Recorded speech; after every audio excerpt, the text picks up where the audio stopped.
This sign has been hacked. Nazi zombies, run. Zombies in area, run. He's got a... On the news. I'm spotting a theme here, really. Harvard sucks dick. Penis for lunch. The end is near. Nazi zombies, run. Danger, zombie attack. Nobody has ever, next one, loved you.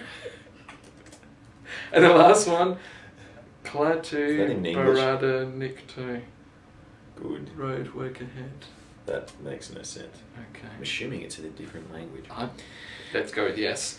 Good on them. Good on you guys. But despite the mild obsession with zombies, I think that's good. Well, the first one, the MIT student, when he posted a picture of it, it was just warning zombies ahead. Which, if you're driving along one night and you're on your way home and you're expecting the sign to say, warning, icy conditions ahead, driving along, warning, zombies ahead. What if you're just a run-of-the-mill motorist? What the hell are you going to think when you see that sign? Well, it sort of depends, really. You just, because, zombies, they don't move that quickly. If you're in a car, you could... They just sort of shamble along. You could probably... Instead, what's kind of, when we're talking 28 days later zombies, that's not cool. Well, we could take a leaf out of sort of computer gaming, and the best way to deal with zombies is drive over them. Yeah. So, and it doesn't This is useful consumer information. And it doesn't damage run the over car. Zombies, and it doesn't damage the car. No, it doesn't. It hasn't in numerous games, so it must be true to life. It's okay. Zombies aren't. Yeah, they're not really made of solid mass. It's alright. Run them over because zombies don't have rights. We highly recommend, if you see a zombie, run it over. If your car has sustained damage, they're not a zombie, and you're probably going to go to jail. Yes. Next story. Enough silliness. No, this is more silliness.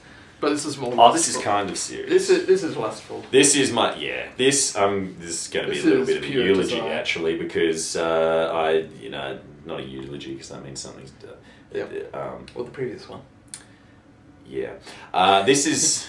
Anyway, this is the new Porsche GT3. I just a very sort of slight love of Porsches. It's not slight, it's and a lot. 911s. It's a lot. In particular. I'm actually going to marry one, a 911. Well, I said to my girlfriend, if she doesn't buy me a girlfriend, she doesn't buy me a girlfriend. She doesn't buy you a girlfriend. That's right. If she doesn't buy me a girlfriend, I said to my girlfriend, if she doesn't buy me a Porsche, or if she doesn't let me acquire the purchase of said Porsche 911, I might have to branch out my own and, as you said, have an affair with a 911 and hide it away and only see it at times when I know that she's not going to be around. It will be an affair. That'll be one hell of an affair. Oh, will it be? Steamy, lots of noise. It'll be hot. It'll be hot.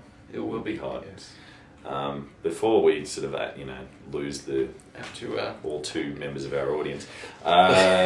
Anyway, new GT3. Focus. This is exciting stuff indeed. The last one got deep sixed when they brought out the new 997 Mark II, which had different engine stuff, and that new Porsche. They stuffed up that gearbox. Dupla Kobber diesen Scheiten Destoren Kugelwagen gearbox thing, which is like this 7-speed. It's a Tiptronic replacement. It's a dual clutch gearbox. Dual clutch. Like you get at the DSG that you get in Volkswagens and Audis or what have you. But with one major flaw. The paddles doesn't have any paddles. It's got these little thumb plus and minus things on the steering wheel, so you push on either side to go up and push down on either side to go down, which a lot of people have been really upset at. Read something interesting. Apparently behind the scenes they're trying to retrofit paddles and they'll bring out an update. It's always a good sign that if not in this series, they'll bring out an update in the next one, so it'll be behind the steering wheel. So, yeah. It's always a good sign when, something, 3 or 4 weeks after it's been replaced and you hear they're working on a redesign. Fills you with confidence. Yeah. Anyway, this is the new GT3. As you can expect, it's more powerful. It's got another 15-odd kilowatts on its predecessor. It's actually another 200 cc's. It's a 3.8 litre 6 rather than 3.6. As the old one wasn't exactly lacking in performance, we can only assume this new one's just going to be even quicker. Stupid. Yes. It's got a new. It's got doubled the downforce via a rather aesthetically challenged wing, in my opinion. It is pretty. It's something. It's big. big. It's a wing. As you can see by the pictures. Actually, talk about Porsche just quickly. They are not going. You know how for Australia we have a race called the V8 Supercars, and a supporting race for the V8 Supercars, the Porsche Cup, which personally I enjoy more than the V8 Supercars. We're going to talk more about the V8 Supercars in the next. We're going to bring that up. I'm going to rant. We're consolidating for the first time in Handbrake. We're actually doing a bit of research, so we have a convincing argument. First time. It will be a first. No, but the Porsche Carrera Cup has been a supporting race to the... well, there's a whole series of them around the world. But they're not repeating it this year. Apparently there have been not enough fully funded teams to that have signed up again for this year. Which is tragic, because I went to Adelaide last year for the Clip Silver 500.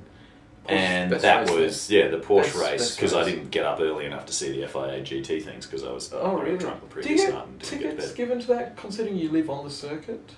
No. They just say, by the way, you can't leave your house for about a week, sorry, and it's going to be noisy, and there are going to be bogans parked on your roof. Oh, really? Hope you understand. That's pretty... to explain, for the Adelaide Clipsal race, Dave lives on the circuit. He actually lives... You see... one of the part of the circuits. He actually lives on the circuit. It's a shame they don't give you tickets because he lives so close. I don't think so. You have to no. put up with the noise, unless you're and people throwing Jack Daniels bottles at me. It's going to be great.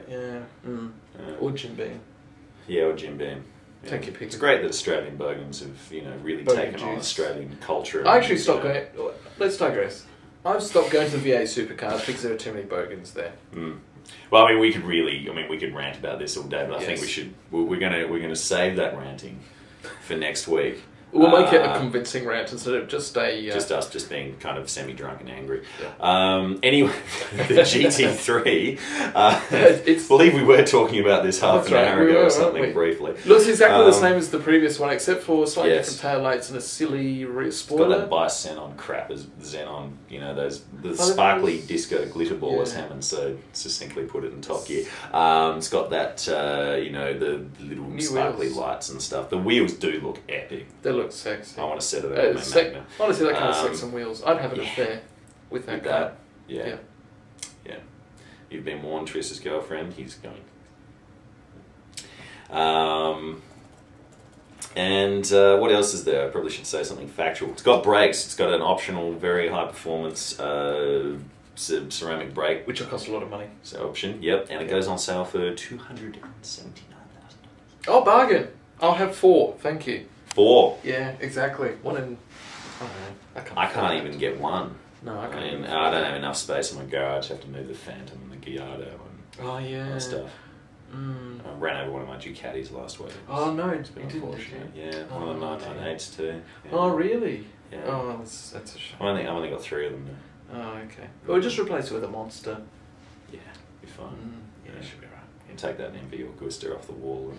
Yeah, you don't want those. They cost too much money anyway. Why would you want something audacious like that? Anyway, to summarise, GT3, awesome. New version, even more awesome. If you're going to have an affair with a car, this is the car you want to have an affair with. But I don't like the wing. Pretty much covers it. Next. Alright. Let's find where we're at. You're going to talk about something serious again? I'm going to be silly, actually. No, I'll go serious. Alright. Citroen DS. It's a car we both... I know it's front-wheel drive, I know it's a French car, but first off, design. Looks like a UFO on wheels. It does look... Whoa, awesome. Did you see that advert with the lifting off without the wheels? No. Okay, I'll pull it up for our viewers. Yeah, the Citroen DS, beautiful. We both agree it's a beautiful car. If I see one on the road, respect, huge respect.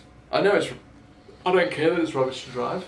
It's a very, very nice car. Pioneer had a few interesting pioneers. It was one of the very early cars. Probably I don't think revolutionary. It was the really, I think you'd call it. Well, it was. It was the one of the very first cars to have front-wheel drive. Also had hydropneumatic suspension. So when to change a tyre, for example, it sort of turned itself a little bit on the side. The wheels sort of jacked itself up and down. So it tilted itself. So the wheel that you wanted to change was lifted off the ground. so you didn't need a jack for it. That is when it worked, but we'll just ignore that. That's quite cool though. Also, first car to come out with, as you go around a corner, the headlights